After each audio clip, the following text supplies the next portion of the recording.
Tivemos o Oscar no domingo do dia 27, e não estamos aqui para falar dos indicados ou dos vencedores, tampouco do momento Savage de Will Smith. Estamos aqui para refletir sobre o porquê da raridade dos animes fazerem parte dos ganhadores dessa competição em 20 anos da categoria Melhor Filme de Animação, ou até mesmo dos indicados. Se vocês não sabiam, apenas 7 animações japonesas foram indicadas até hoje, sendo A Viagem de Chihiro a única a vencer. Nós, como fãs, sabemos que isso não é por falta de filmes que mereciam facilmente receber qualquer atenção que fosse, que possuem mérito tanto em qualidade técnica como escrita, influência e até importância. Mesmo que o anime tenha se tornado cada vez mais mainstream ao longo dos anos, há pouco espaço para ele nessa cerimônia. Your Name foi um sucesso grandioso de bilheteria e recentemente Kimetsu no Yaiba, que, no entanto, mesmo com animação impecável, foram deixados de lado. O que há de errado com a academia para que o panorama seja esse e para que as premiações não sejam geralmente vistas como justas?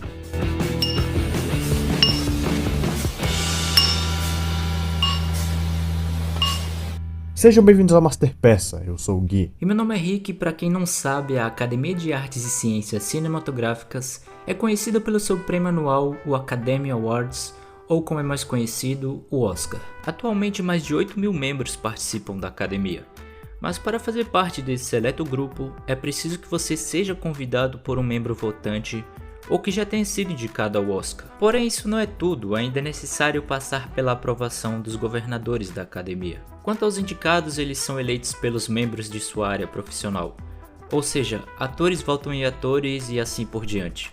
Porém, a categoria de melhor animação e língua estrangeira possui uma comissão especial.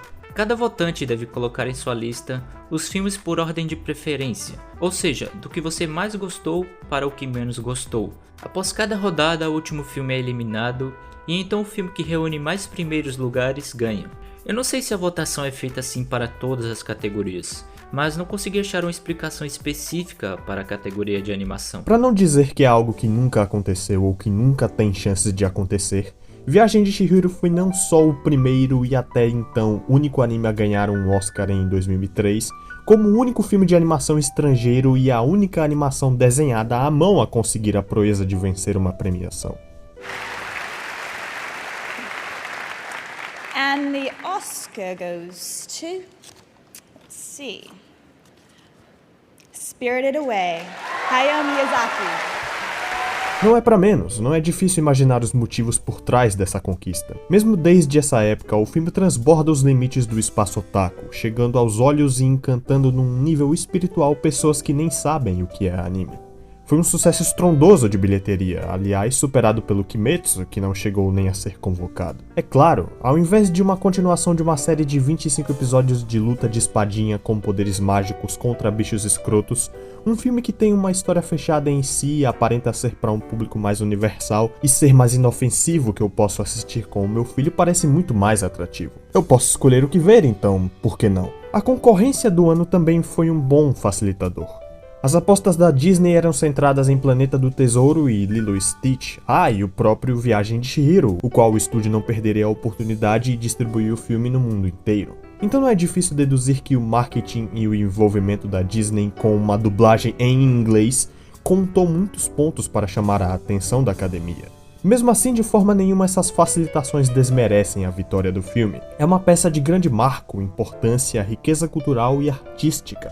Dadas todas essas informações, nós chegamos ao seguinte questionamento. Será que talvez as animações de Hollywood não podem ter chegado em um nível absurdo de qualidade e que dificilmente pode ser alcançado pela indústria japonesa, uma vez que a maioria dos filmes vencedores usam a tecnologia CGI para animar seus filmes, e assim como eu expliquei no vídeo de CGI, essa não é nem de longe o ponto forte do Japão no quesito animação. Principalmente quando você tem como competidor simplesmente uma empresa multibilionária. Todavia, se pararmos para pensar um pouco, uma competição onde jogou a melhor animação não pode se aprisionar apenas ao modelo 3D. Na verdade, quanto mais variação, melhor. Cada animação possui características diferentes das demais. Assim, podemos analisar e apreciar a arte de uma maneira diferente. Mas infelizmente não acontece assim e em grande parte das vezes vemos animações 3D mesmo. O Japão é um dos principais produtores de animação do mundo, e mesmo que em sua maioria sejam mais séries de animes ou filmes que são ligados a uma obra já existente, isso não deveria afetar uma escolha que o que vai ser avaliado será a animação. Ok, mas enquanto aos outros animes que foram indicados, A Tartaruga Vermelha, Omoide no Marnie, O Conto da Princesa Kaguya, Vidas ao Vento, Castelo Animado e Mirai são todos, com exceção desse último, produções do estúdio Ghibli, o mesmo de A Viagem de Chihiro. Se houveram expectativas para que animações em outros idiomas tivessem maior destaque com o prêmio levado por A Viagem de Chihiro, elas foram esmagadas de várias formas. Isso porque a academia só dá o mínimo de atenção ao que está embaixo de seus narizes.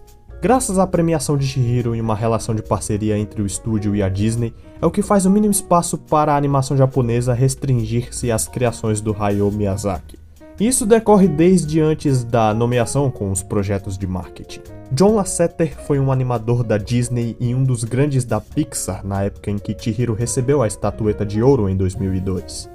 Era um grande fã e apreciador das obras de Miyazaki desde A Princesa Mononoke e até em seu primeiro filme, Castelo de Cagliostro, sendo bem otimista sobre as futuras obras que fosse lançar. Diz ele ter se apaixonado por Chihiro quando lançado.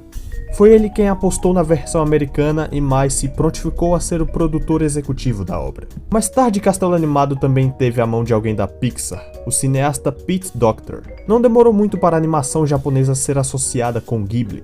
Pertencia a um estúdio que eles já conheciam e era de um diretor o qual já era admirado por figuras importantes da Disney e Pixar. O resto simplesmente nem passa pelo conhecimento da academia. Pense comigo, são muitas camadas de não se importar. Por que eles dariam uma foda para animação? Por que dariam uma foda para animação japonesa? E por que dariam uma foda para animação japonesa que não tem relação com o único vencedor em 20 anos de Oscar? E longe de me negar que as produções do Ghibli são incríveis e de um marco que nenhum estúdio de animação japonesa jamais alcançou, mas limitar-se a ele e esquecer filmes de anime de outros estúdios não é justo. Kono Sekai no Katasumi é um exemplo que trouxemos em outro vídeo sobre animes do estúdio Mappa, que além de muito bem dirigido e explorar os métodos de animação de forma bastante imaginativa, explora temas relevantes e tem cenário no evento mais importante da história do mundo. Seria como se Túmulo dos Vagalumes fosse ignorado caso fosse lançado na época da existência da categoria. Diante disso, não tem como esperar muito do Oscar. Não deve ser difícil pensar que Hollywood não se importa ou muito menos sabe nada sobre animação. Isso não sou eu quem estou dizendo. Ao longo de todos os filmes lançados desde que a premiação de melhor animação existe, várias obras com potencial incrivelmente melhor do que as que ganharam, inclusive japonesas, foram desbancadas pelas obras hollywoodianas. Mas o que será que se passa na cabeça deles para avaliarem tão pessimamente as obras? Bom, não é para todo mundo que o estilo de anime agrada. Na verdade é bem comum muitas pessoas não gostarem de anime, e tudo bem, afinal cada um tem seus gostos. Mas a partir do momento em que você participa de uma premiação mundial para decidir qual o melhor filme de animação, as coisas mudam de figura.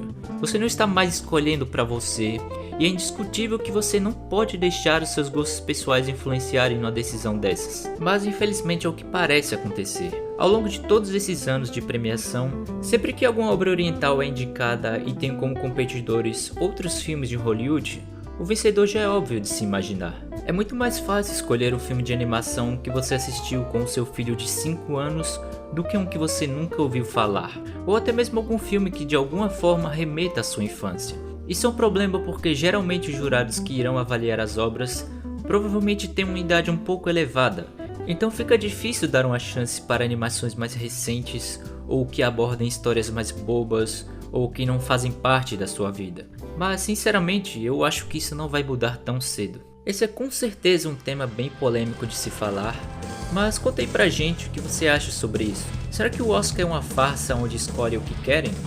Agradecemos por dedicar um pouco do seu precioso tempo para nos assistir. Não esquece de apoiar nossa campanha no Apoia-se para que possamos continuar fazendo mais vídeos. Também clica nesse botão vermelho aí embaixo para não perder os próximos vídeos. Não percam, na semana que vem, o próximo episódio de Master Peça será...